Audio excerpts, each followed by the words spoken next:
জুলাই আগস্টে ছাত্র আন্দোলনের সময় গণহত্যার মামলায় আন্তর্জাতিক অপরাধ ট্রাইব্যুনালে আজ হাজির করা হবে সাবেক আইজিপি চৌধুরী আব্দুল্লাহ আল মামুন ও সাবেক সেনা কর্মকর্তা জিয়াউল আহসান সহ ৮ জনকে।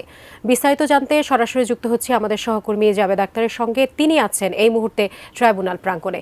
জাবেদ, ঠিক কখন নাগাদ তাদেরকে আদালতে তোলা হবে বা এই বিষয়ে বিস্তারিত আমাদেরকে জানাবেন। এছাড়া ট্রাইব্যুনাল প্রাঙ্গণে আসলে নিরাপত্তার জোরদার কেমন দেখতে পাচ্ছেন? সাজিয়া, জুলাই আগস্টের গণহত্যার ঘটনা ঘটেছিল। সেই গণহত্যার অভিযোগে যে ছাত্র আন্দোলন, সেই আন্দোলনের গণহত্যার অভিযোগে মানবতা বিরোধী অপরাধের যে মামলা হয়েছে, সেই মামলাতে আপনারা জানেন যে গত পরশু 9 জন মন্ত্রী, 2 জন উপদেষ্টা, একজন সাবেক বিচারপতি এবং একজন সচিব, 13 জনকে এই আদালতে হাজির করেছিল আন্তর্জাতিক অপরাধ ট্রাইব্যুনাল এবং ওই দিনই প্রথম দিনের মতো শুনানি হয়। আর আজ 8 জনকে নিয়ে আসা হবে। সেই 8 জনের নামগুলো একটু আমি আপনাকে বলি। সেটি হচ্ছে যে সাবেক পুলিশের সাবেক মহাপরিদর্শক চৌধুরী আব্দুল্লাহ আল মামুন, উনি ছাড়া আরও আনা হবে এখানে বরখাস্তকৃত মেজর জেনারেল, যিনি NTMC national communication monitoring centre এনটিএমসির সাবেক মহাপরিচালক ছিলেন, জিয়াউল আহসান। স্বাস্থ্যকর অল টাইম ফ্যামিলি কেক, সব সময় অল টাইম হেলদি লাইফ, তাকে আনা হবে। এর বাইরে আনা হবে মোহাম্মদ জসিমউদ্দিন মোল্লা। তিনি কক্সবাজারে ছিলেন, কিন্তু তার আগে কক্সবাজারে বদলি হয়েছিল। তার আগে সর্বশেষ ডিএমপির মিরপুর বিভাগের তিনি ডিসি ছিলেন। এছাড়া সাভার সার্কেলের অতিরিক্ত পুলিশ সুপার শাহিদুল ইসলাম, তাকে আনা হচ্ছে। এবং একই সাথে ঢাকা পুলিশ সুপার আব্দুল্লাহিল কাফি এবং আরেকজন আছেন আরাফাত হোসেন, যিনি ডিপির উত্তরের ডিএমপি গোয়েন্দা বিভাগ, ডিএমপির যে ডিবি গোয়েন্দা বিভাগের উত্তরের অতিরিক্ত পুলিশ সুপার ছিলেন, তিনি হচ্ছেন আরাফাত হোসেন। আর 2 জন আছেন যারা হচ্ছেন মাঝহারুল ইসলাম, তিনি গুলশান থানাসি, এবং এর সাথে আবুল হাসান, যিনি যাত্রাবাড়ি থানার ওসি ছিলেন। এই মোট 8 জনকে আজ ট্রাইব্যুনালে হাজির করা হবে। এবং এই যে 8 জনের ভিতরে 6 জনের বিষয়ে গত 17 অক্টোবর, যেদিন ট্রাইব্যুনাল চেয়ারম্যান গোলাম মর্তুজা মজুমদার, তার নেতৃত্বে 3 সদস্যের যে আন্তর্জাতিক ট্রাইব্যুনাল, গত 17 অক্টোবর যেদিন বিচার প্রক্রিয়া শুরু হয়েছিল, সেদিনই তারা সাবেক প্রধানমন্ত্রী শেখ হাসিনা এবং এর বাইরে আওয়ামী লীগের সাধারণ সম্পাদক ওবায়দুল কাদের সহ 45 জন, অর্থাৎ মোট 2টি আবেদনের প্রেক্ষিতে 46 জনের বিরুদ্ধে গ্রেপ্তারি পরোয়ানা জারি করেছিলেন।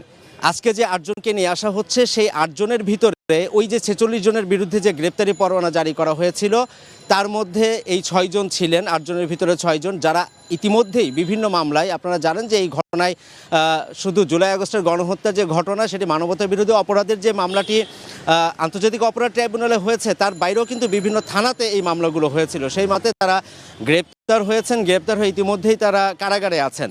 আর সর্বশেষ 27 অক্টোবর 20 জনকে গ্রেপ্তার দেখান আন্তর্জাতিক অপরাধ ট্রাইব্যুনাল। সেই 20 জনের ভিতরে 6 জন, এবং 6 জনের বাইরে যে আরও 2 জন, সেটি হচ্ছে মোহাম্মদ জসিমউদ্দিন মোল্লা, যিনি মিরপুরের ডিসি ছিলেন, মিরপুর বিভাগের ডিএমপির, এবং তাদেরকে ওই 27 অক্টোবর যে নতুন করে 17 জন পুলিশ কর্মকর্তার বিরুদ্ধে গ্রেপ্তারি পরোয়ানা জারি করা হয়েছিল, সেই 17 জনের ভিতরে তাদের নাম ছিলেন। তাদেরকে ওই গ্রেপ্তারি পরোয়ানা জারির পরেই তাদেরকে ইতিমধ্যে তাদের 2 জনকে কিন্তু এই আন্তর্জাতিক অপরাধ ট্রাইব্যুনালে আনা হয়েছিল।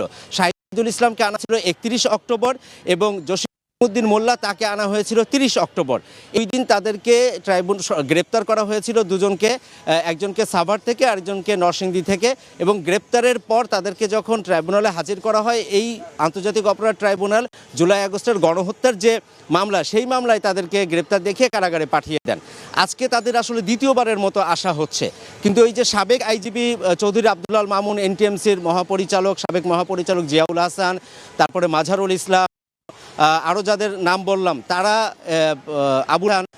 আব্দুল্লাহিল কাফি, আরাফাত হোসেন, এরা নতুন করে আজকে প্রথম দিনের মতো আসছেন।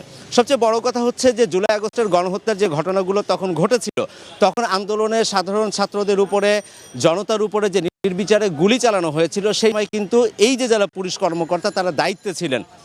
এখানে হয়তো এটি প্রমাণের বিষয় যে তারা আসলে কতটুকু সম্পৃক্ত ছিলেন, কিন্তু স্বাভাবিকভাবে ট্রাইব্যুনালের প্রসিকিউশন টিম, তারা যে প্রাথমিক যে ইনভেস্টিগেশন করেছেন, সেখানে তারা কিন্তু তাদের সম্পৃক্ততা খুঁজে পেয়েছেন এবং তারা পরিকল্পনা করেছেন, তারা এখানে হুকুম দিয়েছেন এবং তাদের নির্দেশেই কিন্তু বিভিন্ন জায়গায় সারা দেশে যে পুলিশরা যে আগ্রাসী ভূমিকা পালন করেছিল এবং যে গুলি করে চালিয়েছিল নির্বিচারে, সেগুলো কিন্তু এই যে যারা আছেন তাদের বিরুদ্ধে।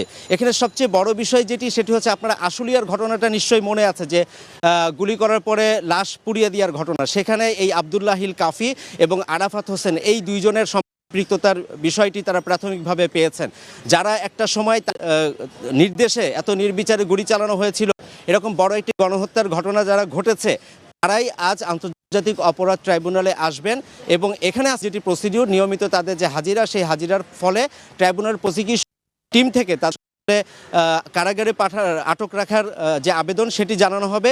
এবং এর সাথে গত পরশুদিন যেটি ঘটেছিল, যে আন্তর্জাতিক অপরাধ ট্রাইব্যুনাল যে তদন্ত করার জন্য সময় দিয়েছিলেন, সেই তদন্ত তারা শেষ করতে পারেননি, তারা সময় চেয়েছে। এক্ষেত্রেও হয়তো এমন হতে পারে যে তারা সেই আন্তর্জাতিক অপরাধ ট্রাইব্যুনালের তদন্ত সংস্থার পক্ষ থেকে হয়তো সময় প্রার্থনা করা হবে, আদালত হয়তো সেই অনুযায়ী নতুন করে